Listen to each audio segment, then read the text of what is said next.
Getting married is an event that holds a different meaning for everyone. For some, it's based on religious traditions, and for others, it's a validation of an earlier choice they made to live with that special someone they love.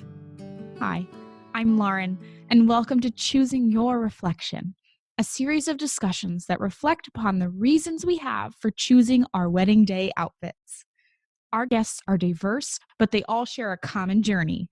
As they share their stories, they'll help us unravel the mystique that exists around choosing that special outfit and what they learned about themselves along the way.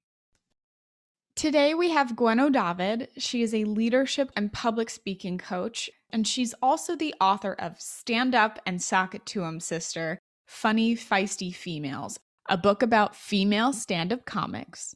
She's also a performer for a one-woman show called Passionate About Piaf. I'm so happy to have her here today to talk about her unique wedding outfit and her wedding story, but also to talk about how she helps brides take leadership in their lives. Welcome, Gwenno. So I would love to know, how did you meet your partner? I met my partner back in 1981. I was living in Belgium at the time, and I had met somebody on a boat when I was coming back to Britain, and I'd invited her to stay for some time in my tiny, tiny flat in Brussels, and she narrowly avoided being taken away by the Moonies, and she was so grateful. She said, let's go for a trip to the carnival in Cologne. So we hitched up there, and I took my guitar with me. I had two careers then, which I've always had. I've always had my performing and I've always had my educational knowledge sharing. So in the day, I would be teaching English as a foreign language to places like the Spanish Chamber of Commerce and banks and Dow Corning in Holland. And in the evenings, then I would go and sing in restaurants. So I took my guitar with me and I went up to Cologne with the intention of busking. And we were staying in a youth hostel.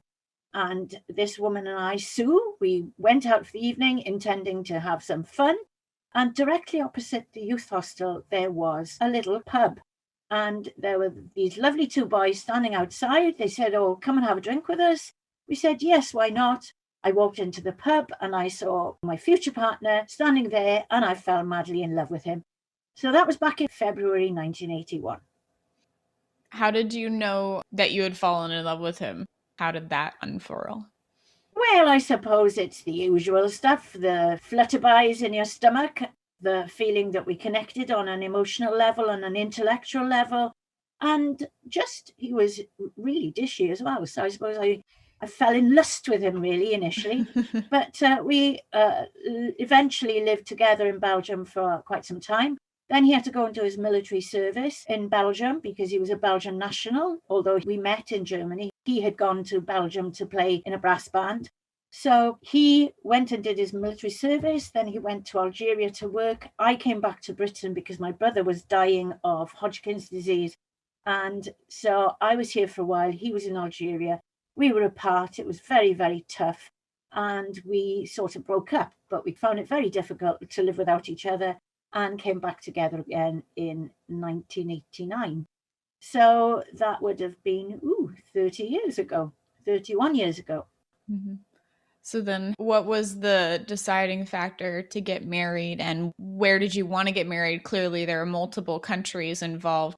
How did you narrow down that decision once you had decided to get married?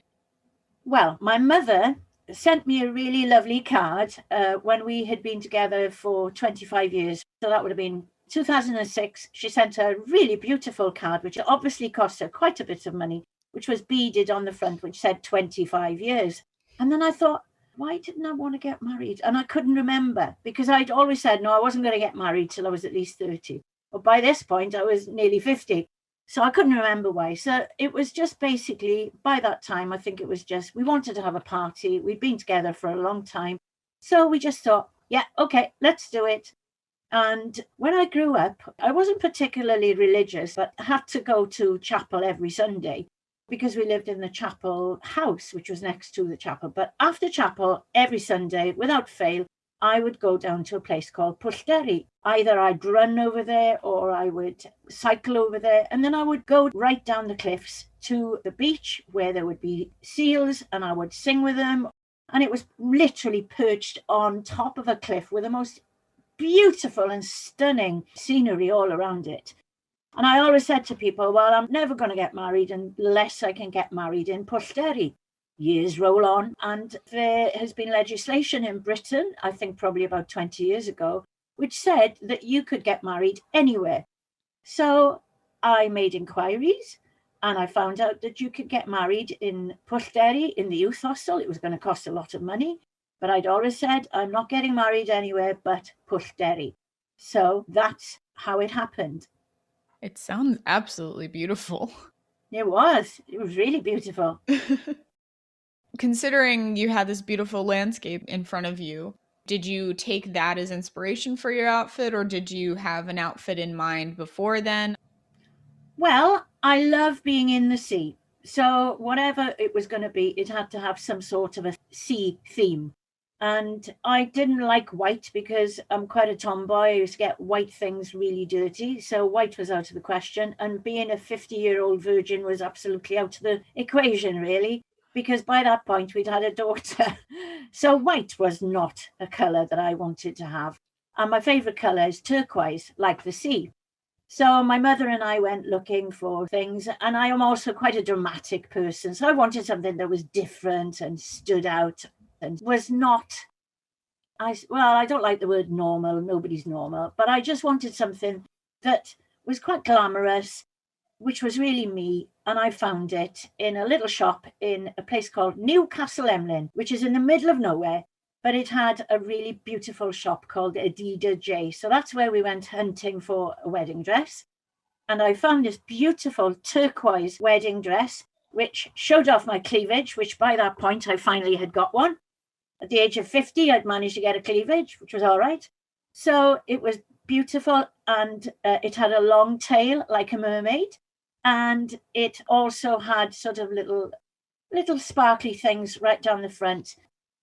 Do you think that there's sort of a connection between you and mermaids? You are a performer, you sing, and mermaids also have that sort of musical quality to them. Have you ever considered that as well?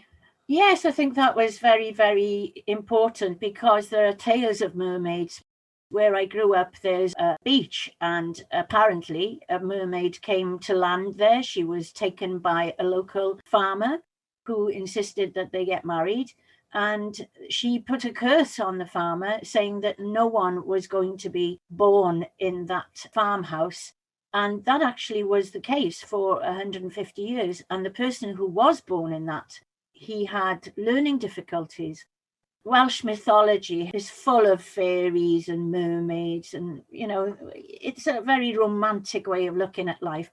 It wasn't a mermaid's tail per se, but it had a trail. So, but it looked from the back, it was just beautiful. It really was stunning, very low cut, and it made the most of my assets, as it were.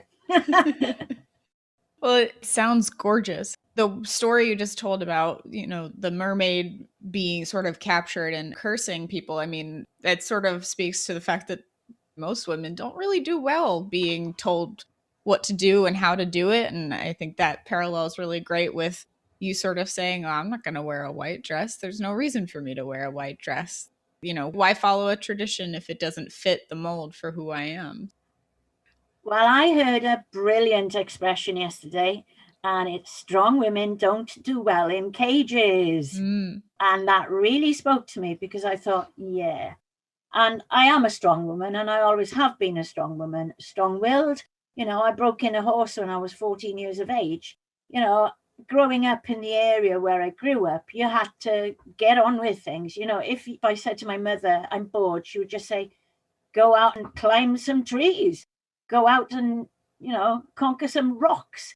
The environment where I grew up was very, very, very formative in my character and my personality. And I think it gave me the courage to be who I am.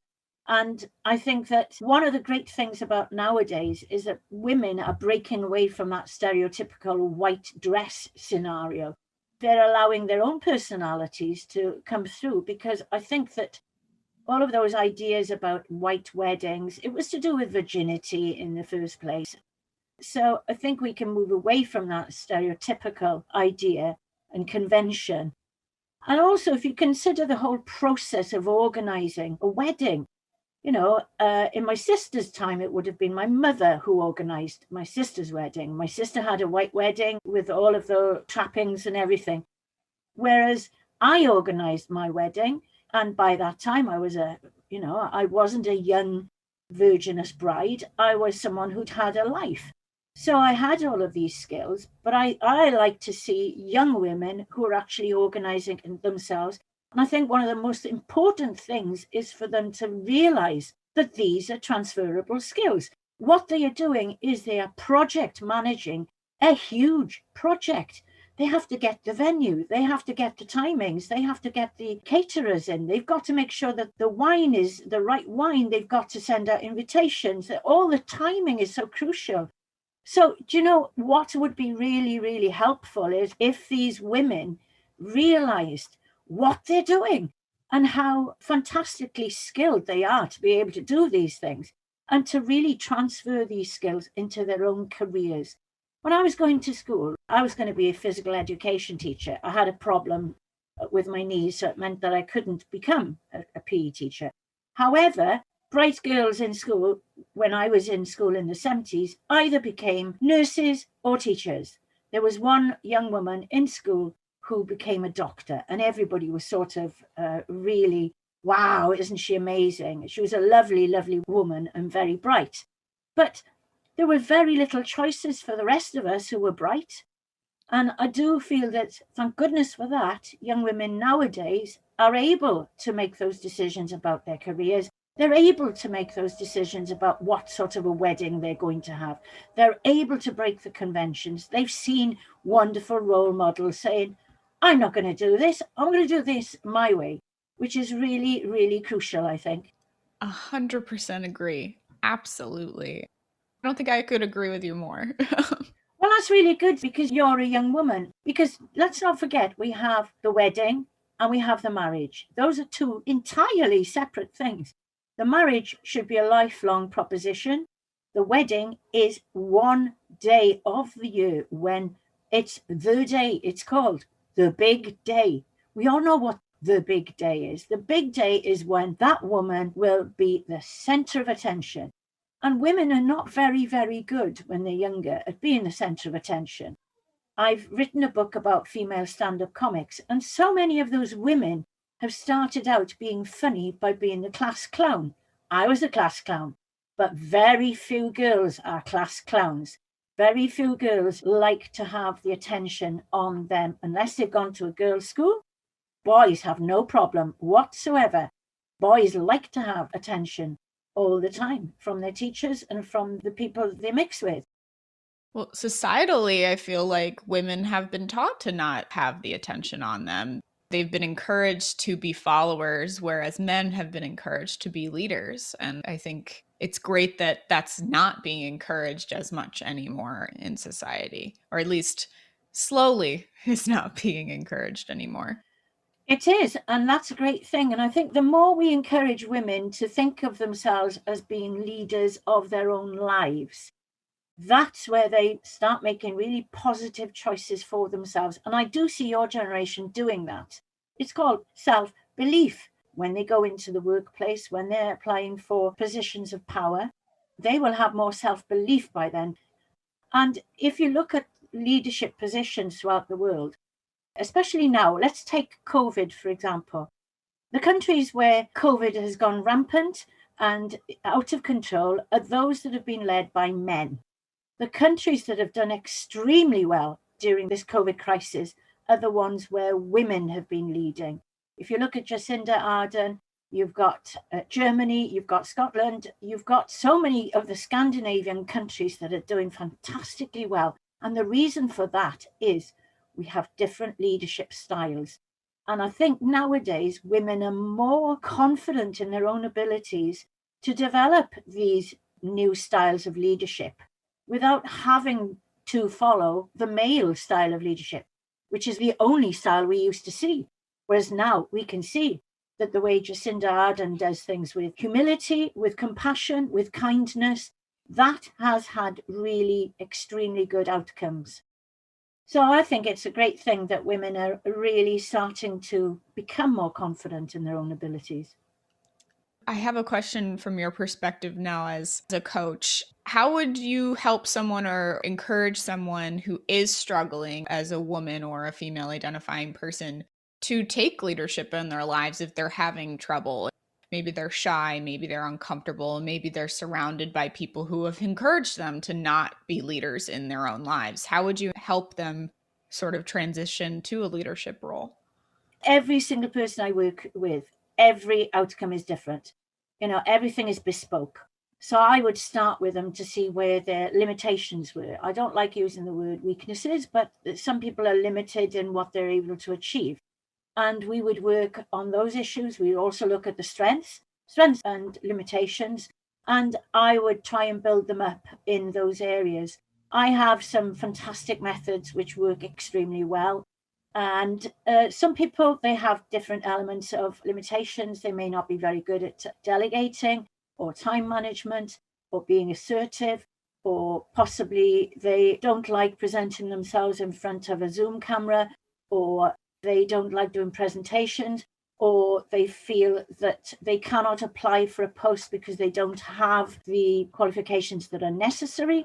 I often use a piece of research carried out in the 1990s in Cardiff, which is where I'm based. At that time, I was the campaign manager for Opportunity 2000, which was an organisation trying to develop women in leadership.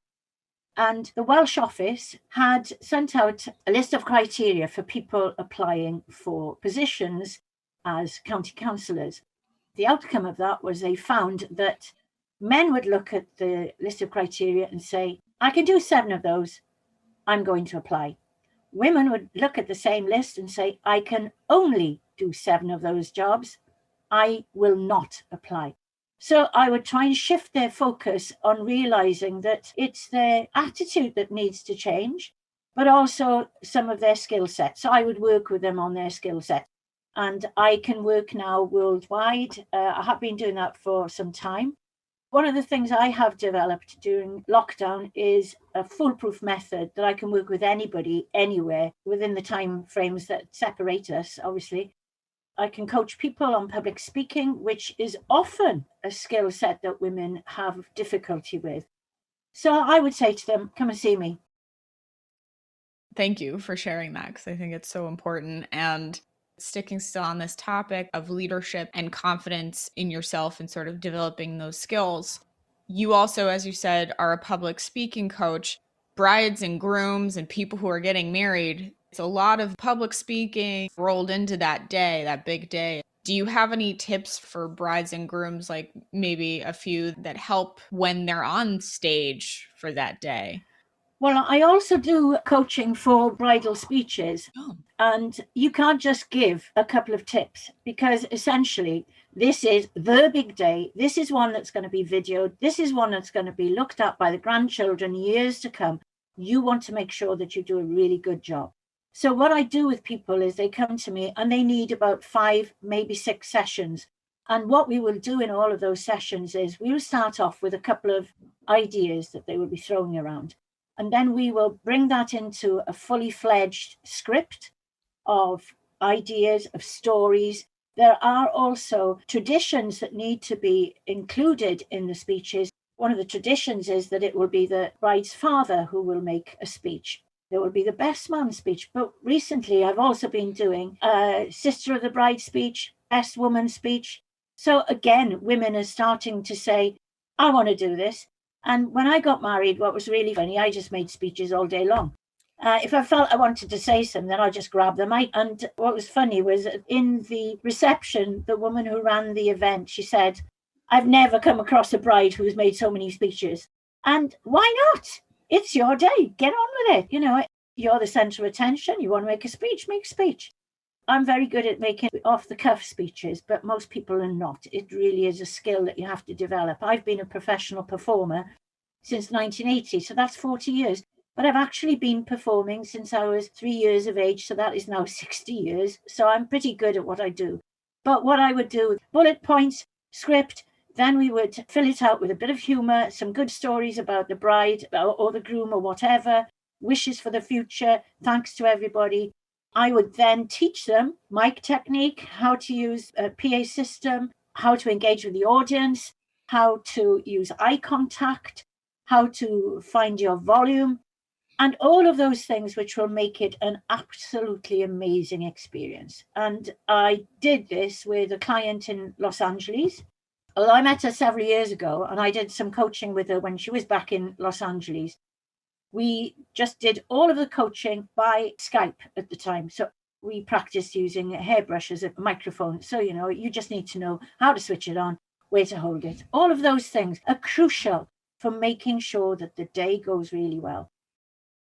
Today, as a young woman myself, leadership in the wedding process for women typically is what happens. You are forced almost into a leadership role as a woman getting married, which is so interesting considering that most of the time men are taking leadership roles historically. So I would love to know your take on that, because it's sort of a unique turn, but it also might be for the wrong reasons. People get married at different ages, but I'm of a generation that sort of got married or got partnered by the time they were 35. I've seen that going back down again, so that people are getting married younger again. So I think it could be to do with the fact that one of the biggest things that knocks women's confidence is having children. Because up until that point, you don't have to worry about balancing all of those roles. And I think that there is a certain level of equality in the workplace up until a certain point. And that point, I believe, is motherhood. It affects you financially because you take time off. It affects you emotionally. It affects you confidence-wise. It affects on so many different levels. You said something which I would challenge and say women take leadership. It's not that women take leadership. It's that men step back because they can't be bothered to do the work. Mm-hmm. They cannot be bothered to do the work. Oh, that's women's work. So again, there's that issue of, oh, you just get on with it. I'll turn up on the day, which is very nice indeed for them, isn't it? Because it's a phenomenal amount of work. It is a phenomenal amount of work. And I feel like a lot of people, they've been almost left alone, stranded to just figure it out. And some people don't have the resources or the tools to move forward. I have a degree in production planning, so thankfully I have a sort of a qualification for it, so I'm okay. But not everyone does. Most people go into this process totally blind. Can I just say something? It's called the emotional load. You may have heard about emotional load. Mm-hmm. Well, if you were a mother, it would be, where are my socks, Mum? Where did you put the keys? And then you have to remember it's your grandmother's birthday. The emotional load is all of those things that a man will shift onto the woman. And if you want to have a better future, I'm suggesting to you now that you actually start forcing him to do a bit now. Otherwise, the emotional load will be all yours by the time you settle down and have a family, because it becomes a habit. Don't let it become a habit. Has always been the case in my life. You're supposed to remember all of these things, like where they put their car keys, where they put that file that you know nothing at all about. So, start training him now. It can also be a time to encourage people to step forward and take their leadership roles and enhance their skills in that field. So it's almost like a fun little test. Well, this will improve your delegation skills, that's for sure. And just say, you have to organize this. I'm doing this, you do that. Mm-hmm. But the tricky bit is, and this is where I think a lot of women are accused of nagging. Nagging is really repetitive behavior because one does not get the results one wants. The language that we use is fascinating, really, because would a man nag? No, it's a woman only word. And a lot of the words that we use around leadership, there is a very definite split between men and women in the language that we use to describe our behaviors. A woman would nag, whereas a man would just be assertive. Same thing. It's just that, one has outcomes and the other one doesn't. So, be aware of those things. Be aware of the language that you use around some of these issues. Persistence for men is, formidable, and persistence with women is annoying.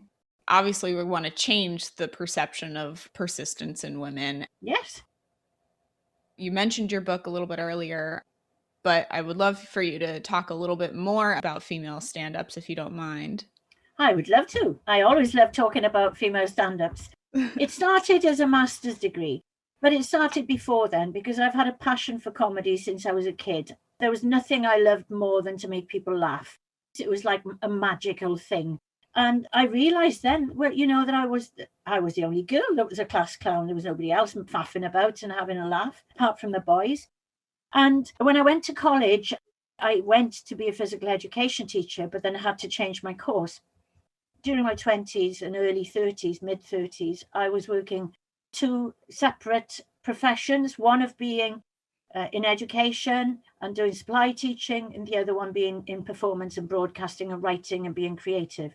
And when I got to my mid 30s, I realized that I wasn't going to be able to continue with my creative life in the way that I had done, because by that point I had a daughter. My husband was working away.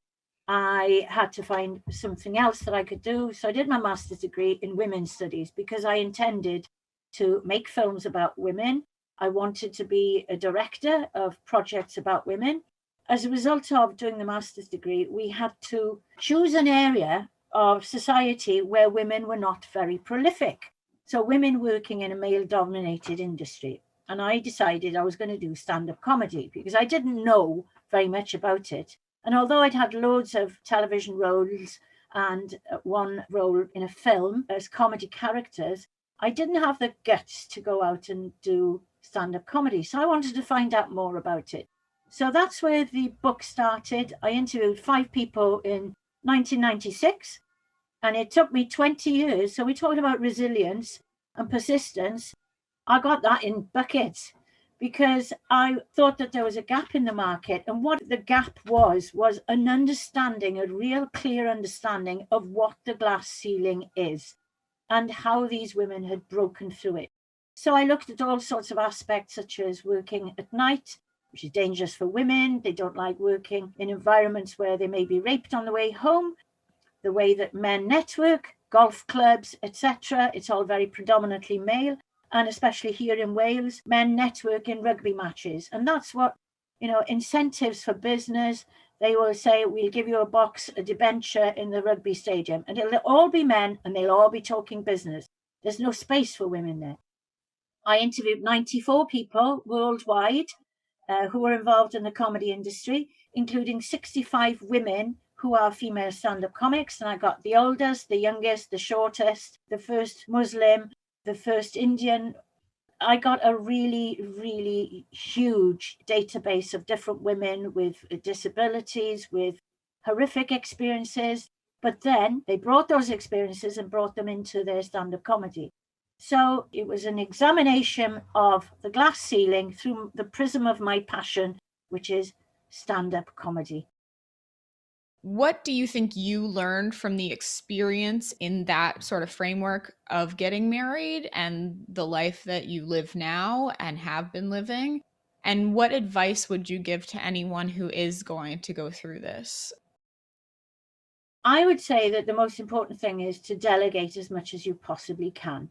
And also to recognize that those skills, as I said before, transferable skills. And although you may not want to write them down on your CV, be very, very aware of them because they are transferable skills.